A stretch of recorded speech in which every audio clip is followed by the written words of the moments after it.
Sobra naman ng init ngayon. Tutuyo sila, oh. Tapos sementado pa dito.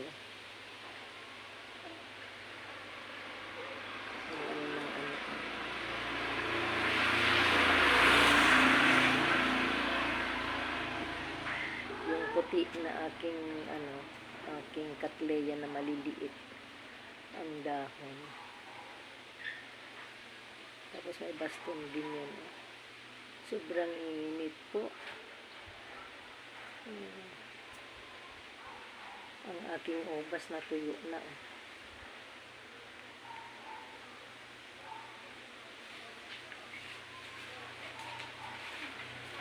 Ayan, oh. Hindi pa bumagita yung bulak-bulak na. Ang motor nandun, oh. Agay. Wala na. Pati yung motor hindi na naipasok. Magkakulay ng kotse at saka yung motor. Ayan. Bubuka na naman siya. Ayan.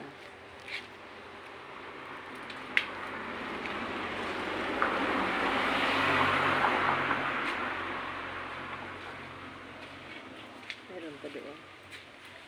May baston na rin yun. Ito, oh, mamumulaklak din ito, oh. Maliliit yung bulaklak na. Wala, natutuyo yung aking halaman. Sobrang init naman po ngayon. Yan, bulaklak siya.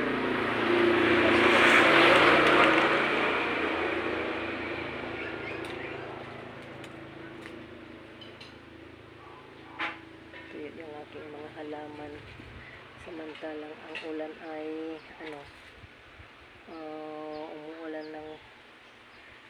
umuulan ng ilang araw. Ngayon sobrang init naman po.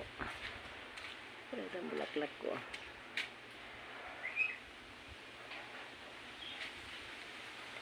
Sobrang init, natutuyo. Ang aking halaman. Ang aking mga halaman ay itong mga orchids na mga ito, yan na lang ang naiiwan. Ang dami kong orchids noon, natuyo lang sila. Ito, oh. Malilit lang po ang dahon ng katleya ko na yan. Ito naman ang nagbubuka, mga 4 ng bulaklak niya, petal niya. Oh. Hindi pa bumuka.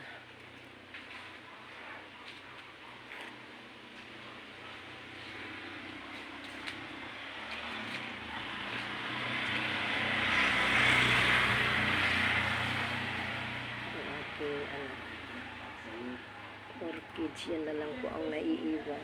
Puro na po natuyo nung nagbakasyon po kami.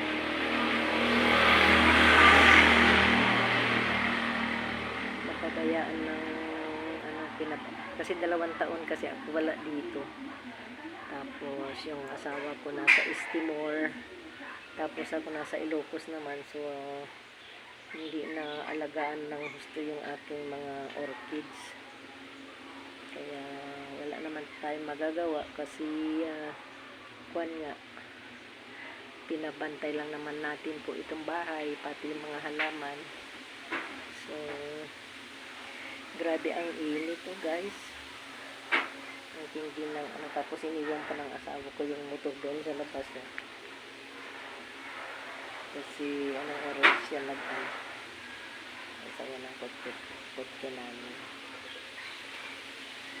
Sobrang init. Okay, thank you for watching. God bless. Ang init po.